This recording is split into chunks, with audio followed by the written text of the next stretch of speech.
welcome back to my film and TV channel. Hope you're all staying safe and well. We've got one of those reviews from me that is totally different to the majority of everybody else, the public and the critics. Yes, and I'll stand by it. I put my head above the parapet. It's all about opinions, isn't it? So please, no nastiness. It's just my view on this. If you love this film, fair enough. A lot of people do. I was very, very disappointed with it. We're going to have a look at something, a historical drama called Nickel Boys. Very serious subject. 2 hours 20 minutes, a 12A certificate based on the 2019 novel The Nickel Boys by Colson Whitehead. Directed by Ramel Ross, who wrote the screenplay with Jocelyn Barnes. It stars Ethan Harris, Brandon Wilson, Hamish Linklater, Fred Heckinger, David Diggs, Jimmy Falls and Janu Ellis-Taylor. What's it about? Well, it follows two African-American boys, Elwood and Turner, who are sent to an abusive reform school in 1960s Florida. And the film was inspired by the Dozier School for Boys, a now closed Florida reform school notorious for its abusive treatment of students. So a very serious subject. And this film, and one of the contentions of it for me, was shot from a first-person point of view. Had a limited theatrical release by Amazon MGM on December the 13th, and it was named one of the top 10 films of 2024 by the American Film Institute. Yeah, they don't always get it right, do they? Received numerous accolades. They don't always get it right either, including a Best Motion Picture Drama nomination at the 82nd Golden Globe Awards and a Best Picture nomination at the 97th Academy Awards. Okay. High regard, but as ever, as I said, I'll put my head above the parapet. Say I was disappointed. More of that in a moment. I'm doing this review on the 2nd of February 2025, so all scores, my scores and other people's scores, which we'll delve into and analyse, are at that date, 2nd of February 2025. Let's just start with the slightly different. I'll try and keep things a little bit moving on this vlog. I try and change and swap around what I do. Now let's start with that Rotten Tomatoes consensus. They rated this fresh, 90% positivity with an 8.5 out of 10, 178 critics, 160 were fresh, and there was 18 rotten, so 18 people who generally agreed with me, which is nice. Never mind the other 160, we're not worried about that, are we?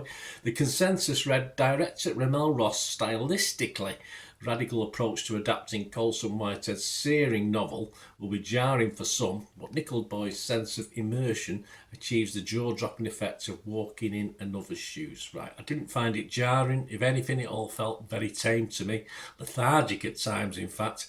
An immersion aimed for in that first-person perspective. It's just gimmicky and adds sod all to the story as far as I was concerned. And even the switches which is occasionally made between the characters seems sort of almost half-hearted, as though, I mean, they'd done it on a more regular basis, I would have been more impressed.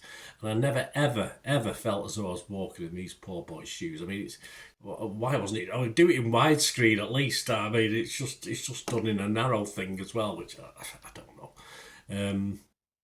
I think the story is very powerful, and messing about with it in this way ruins the effect, and even allowing for the effects of the story put out on screen, it's just not powerful enough, the story behind it. If it was a first person's perspective and there's more meat on the bone, a grittier storyline, it would have been better, but it's just poor storytelling for me, which is such a shame for an important story like this.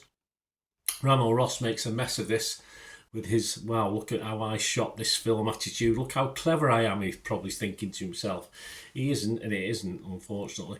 Sometimes I go with a film outstaying its welcome, and at around 2 hours 20 minutes, this is possible for me. But for me, most of it should have been left on the cutting room floor because I just didn't like it at all. Does anyone share my negatives? Well, we know 18 on Rotten Tomatoes had a similar view. Peter Rayner from Film Week, he was rotten. He said, just because the director has shot it in this way doesn't mean this was the best way to shoot it. Spot on. Dennis Harvey from 48 Hills website also scored it rotten. He said, Whitehead's book is full of vivid incident, character dynamics and historical context. It's not the sort of thing that lends itself to flavourful abstraction. Whatever led Ross to make the decisions he makes, they didn't work for me. They didn't work for me either, Dennis, well said. Jackie Cooper from JackieCooper.com website was rotten as well. Said, the cinematography on this movie drove me to distraction. It did my head in also, mate. On Metacritic, it got the same sort of hype, of course it did. It scored 91 out of 100 based on 48 critics.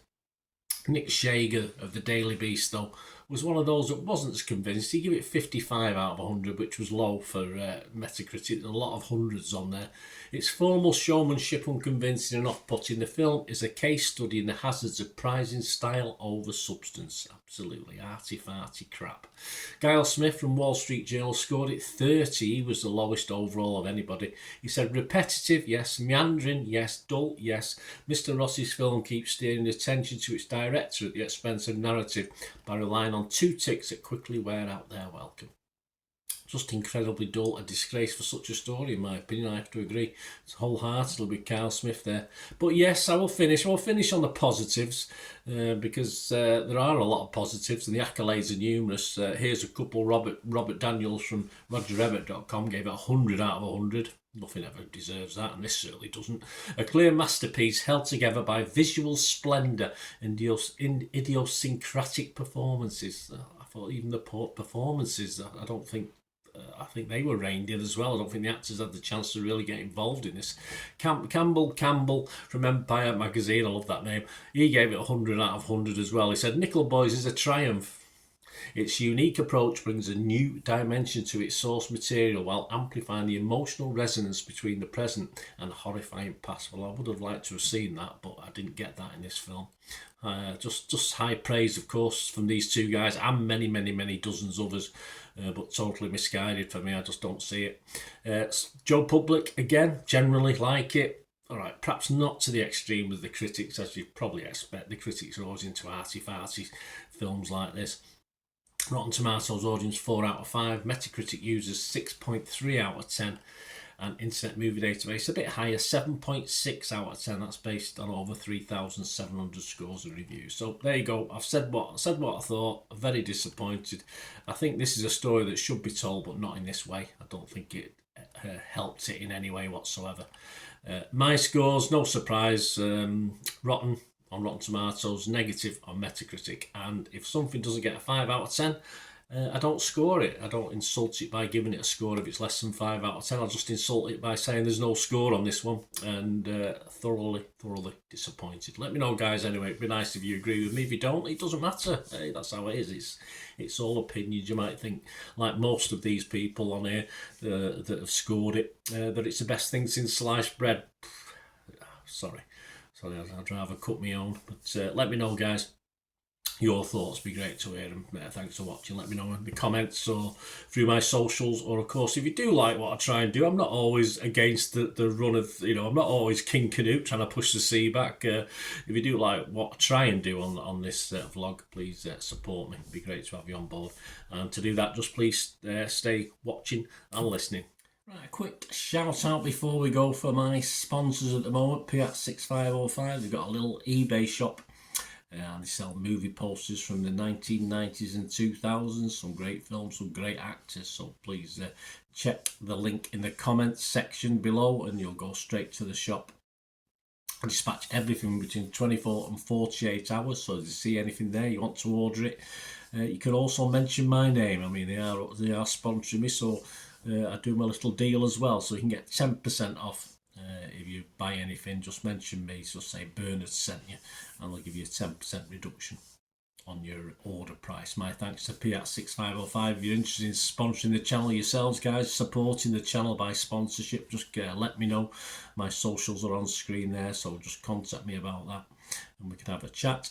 Other ways to help me out, guys, if you watch the ads, if the ads on this YouTube ads, that helps in a very little way, but it all helps. Watch the pennies and pounds look after themselves, they say, don't they? Or the pennies or the 10p's look after themselves. But if you watch the ads or follow the links on the ads as well, that's always a nice way to support the channel. If you sort of hang on for it. I've done that. I watched other people's and followed the ads, just something I fancied, which does happen from time to time.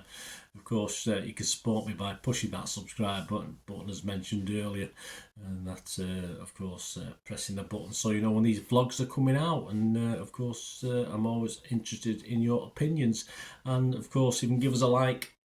That'd be wonderful as well. So thanks for watching, guys. Hopefully I'll join you very soon with something else. Until we meet again, I'll never ask one thing, don't I? Please stay safe, everyone. Bye for now.